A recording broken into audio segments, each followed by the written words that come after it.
총선을 앞두고 UBC가 실시한 긴급 여론조사에서 보수층의 결집이 두드러진 것으로 나타났습니다. 울산시가 문수 경기장 유지비 부담을 덜기 위해서 새로운 활용 방안을 찾기로 했습니다. 대법원의 비정규직 판결 이후 노조와 회사 입장이 엇갈리면서 산업 현장에 혼란이 생기고 있습니다. 자신의 외제차로 사고를 낸 뒤 보험금 수천만 원을 타는 조직폭력배 등 3명이 경찰에 적발됐습니다. 여러분 안녕하십니까? 3월 13일 화요일 UBC 굿모닝 울산입니다. 울산지방은 오늘 고기압의 영향권에 들면서 맑은 날씨를 보이겠습니다. 아침 최저 기온은 영하 1.9도를 기록했지만 낮에는 최고 9도까지 기온이 올라서 포근하겠습니다. 내일도 맑은 가운데 아침 최저 1도, 낮 최고 12도의 기온 분포를 보이면서 완연한 봄 날씨가 이어지겠습니다. 울산기상대는 해상에 오전까지 강한 파도가 예상된다며 항해하는 선박에 주의를 당부했습니다. 도시 규모에 비해서 너무 크다는 지적을 받아온 문수 경기장이 개장 11년 만에 변화를 맞게 됐습니다. 유지비만 많이 들고 또 축구 열기에도 도움이 안 된다는 판단에 따른 겁니다. 김익현 기자입니다. J리그 제프 유나이티드의 홈 경기가 열리면 관중들은 3시간 전부터 줄을 섭니다. 18,000석의 관중석은 언제나 꽉 차 보이지만 이날 관중 수는 8,800명에 불과했습니다. 반면 지난해 평균 관중 수가 10,000명이 넘는다는 문수구장은 언제나 텅 비어 보입니다. 문수구장 관중석이 제프구장의 2배가 넘다 보니 생기는 현상인데 사실 국내 월드컵 구장 대부분이 겪는 일입니다.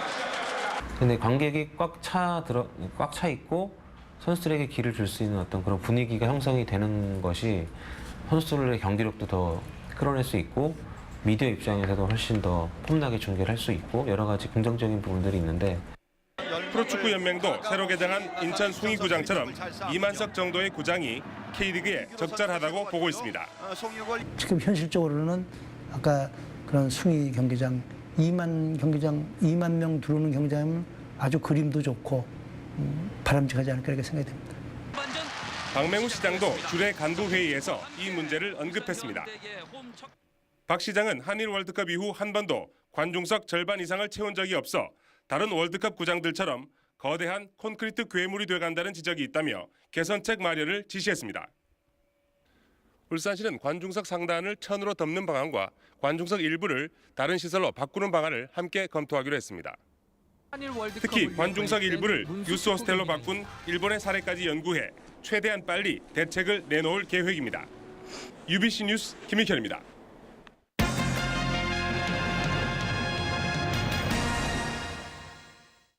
울산 지역 현역 의원 가운데 유일하게 공천에서 탈락한 남구갑 최병국 의원이 새누리당 탈당을 선언하고 무소속 출마를 시사했습니다.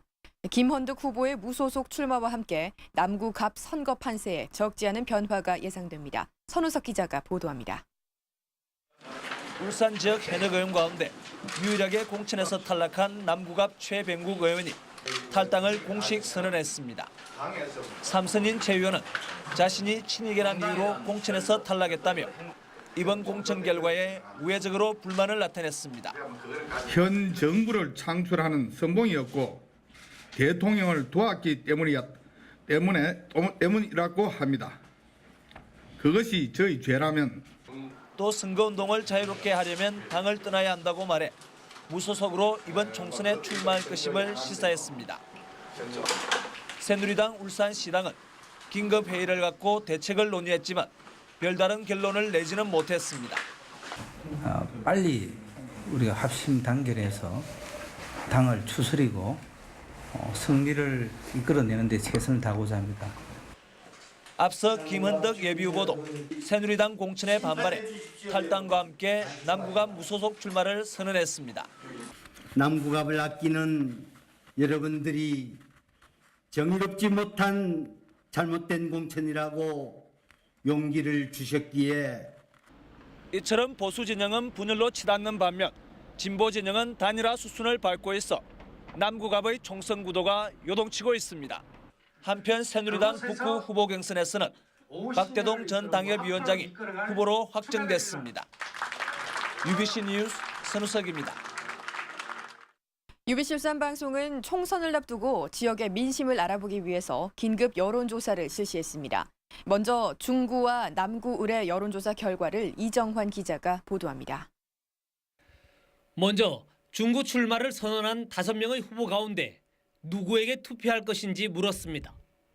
새누리당 정가빈 후보 34.1%, 민주통합당 송철호 후보 22.6%, 진보신당 이향희 후보 4.4%, 무소속 변형태 후보 2%, 무소속 유태일 후보 5.5%로 나타났습니다.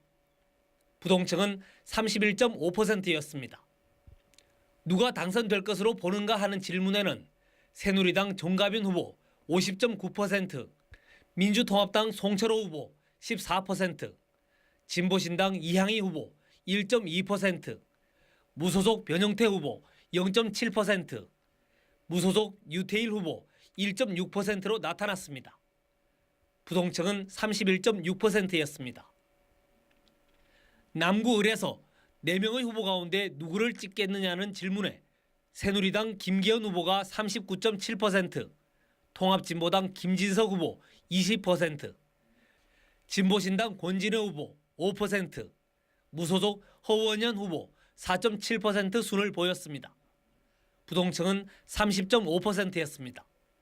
당선 가능성을 묻는 질문에는 새누리당 김기현 후보가 57.3%, 통합진보당 김진석 후보 11.4%, 진보신당 권진회 후보 1.2%, 무소속 허원현 후보 0.3%로 나타났습니다. 부동층은 29.8%였습니다. UBC 뉴스 이정환입니다. 네, 다음은 동구와 울주군 지역의 여론조사 결과입니다. 계속해서 조현우 기자가 보도합니다.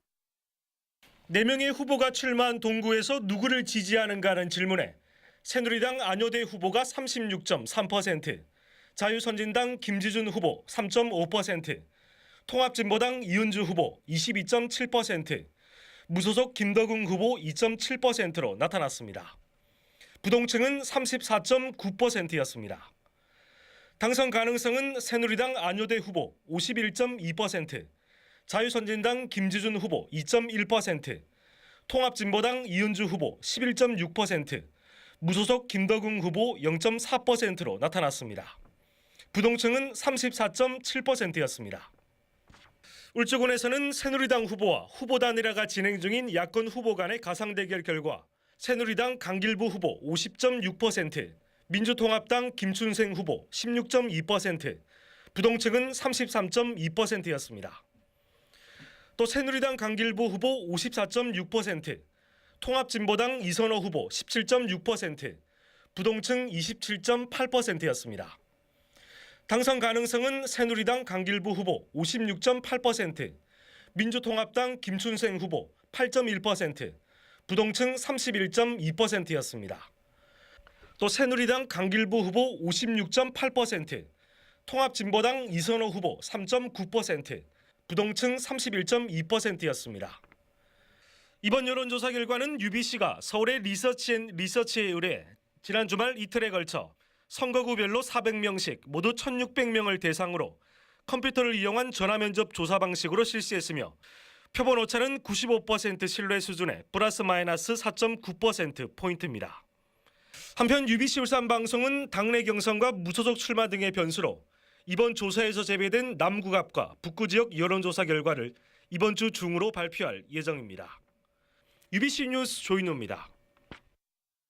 외제차 수리비를 타내기 위해 사고를 당한 것처럼 꾸며서 보험금을 타낸 일당이 경찰에 붙잡혔습니다. 지난 6년간 보험 사기로 적발된 사람은 19만 명, 이들에게 지급된 보험료만 무려 1조 원이 넘습니다. 보도에 김규태 기자입니다. 조직폭력배 39살 정모 씨의 외제 승용차입니다. 자차 보험에 가입하지 않은 정 씨는 혼자 담벼락을 들이받았지만 수리비 2천만 원은 보험사가 떠안았습니다. 친구인 횟집 사장과 짜고 횟집 트럭이 주차장에 있던 정 씨의 차를 들이받았다고 신고한 겁니다. 자차 보험 미가입 상태에서 사고가 나자 수리비가 많이 나오는 것을 염려해서 친구 차로 들이받은 것처럼 신고하여 충돌했다는 가해 트럭이 멀쩡한 점을 발견한 보험사 측의 신고로 5개월 만에 사기 행각이 들통났지만 관련자들이 사고 경위를 조작한 뒤에 신고해 밝히기가 어려웠습니다.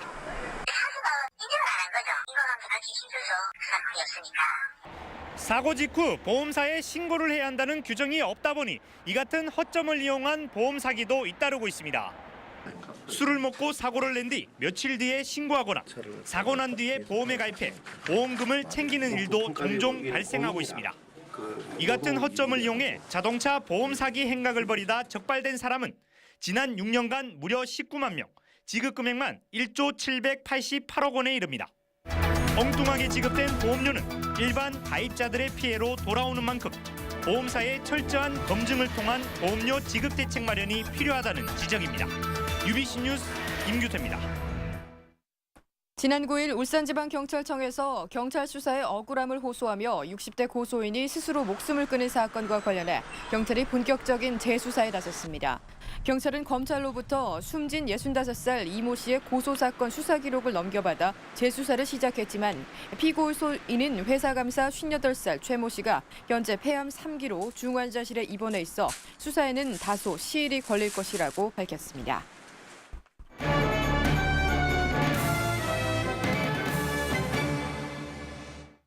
현대자동차에서 2년 이상 일한 사내하청 근로자를 정규직으로 봐야 한다는 대법원의 판결이 큰 파장을 불러오고 있습니다. 노동계와 경영계가 각기 다른 해석을 내놓고 있는 가운데 어떤 쟁점이 있고 또 해결책은 없는지 연속 보도합니다. 이영남 기자입니다. 현대차 사내하청 업체에서 2년 이상 근무한 최병승 씨를 정규직으로 봐야 한다는 대법원 판결을 계기로 노동계는 전방위 투쟁에 나섰습니다. 사내하청 근로자들은 모든 비정규직 근로자를 즉각 정규직으로 전환하라고 촉구하고 이미 1,900여 명이 집단 소송을 냈습니다. 모든 사내하청 노동자가 정규직이다라는 내용으로 받아들이고 있고 모두 사내하청을 정규직화해야 된다. 그렇게 요구하고 있습니다. 경영계는 당혹스런 표정입니다. 현대자동차 사내하청업체에서 일하는 근로자는 8천여 명으로 전체 생산직의 20%나 됩니다. 회사 측은 개별 판결을 전체 사내하청 근로자들에게 적용할 수는 없으며 전체 인력 운영에 대한 영향을 고려해 신중하게 접근하자고 강조합니다. 이번 대법 판결은 최병수 씨 한 개인에 대한 판결이기 때문에 근로 조건이나 근로 환경이 다른 사내하청 직원들에게까지 확대 해석하는 것은 옳지 않습니다. 표면상 사내 하도급이지만 사실상 파견으로 봐야 한다는 이번 판결은 자동차 업계의 대표 주자인 현대차와 관련된 겁니다. 하지만 사내 하도급 의존 비율은 조선업이 61.3%, 철강이 43.7%, 화학 28.8% 등으로 자동차 산업보다 훨씬 높은 실정입니다. 이에 따라 이번 대법원 판결의 파장은 다른 산업에까지 계속 확산될 전망입니다. UBC 뉴스 이영남입니다. 울주군과 순창군은 옹기축제와 장류축제의 활성화를 위해서 다양한 문화 교류를 펼치기로 했습니다. 이를 위해 양 자치단체는 오는 5월에 열리는 울산 옹기축제와 11월에 개최되는 순창 장류축제에 서로 참가해서 지역의 특산품을 판매하고 전통 문화를 계승 발전시키기로 했습니다. 울산시는 한국도로공사와 함께 울산 언양 간 고속도로 옛 울산영업소 일대 16,000여 제곱미터 부지에 지난해에 이어서 나무 3만여 그루를 심기로 했습니다. 이 사업은 고속도로 선형 변경과 요금소 이전 등으로 발생한 빈터를 생태숲으로 만드는 이른바 그린게이트 사업의 하나입니다. 울산시 시설관리공단은 울산대공원 어린이 동물농장에서 오늘부터 이색 외국동물 전시에 들어갑니다. 전시 동물은 낙타와 사슴의 특징이 혼합된 관악코, 너구리와 비슷하고 나무를 잘 타는 코아티, 몸을 세우고 움직이며 땅다람쥐로 불리는 프레리독 등입니다. 울산대공원 어린이 동물농장에는 현재 27종 111마리의 동물이 전시되고 있습니다. 네, 이상으로 UBC 굿모닝 울산 마칩니다. 고맙습니다.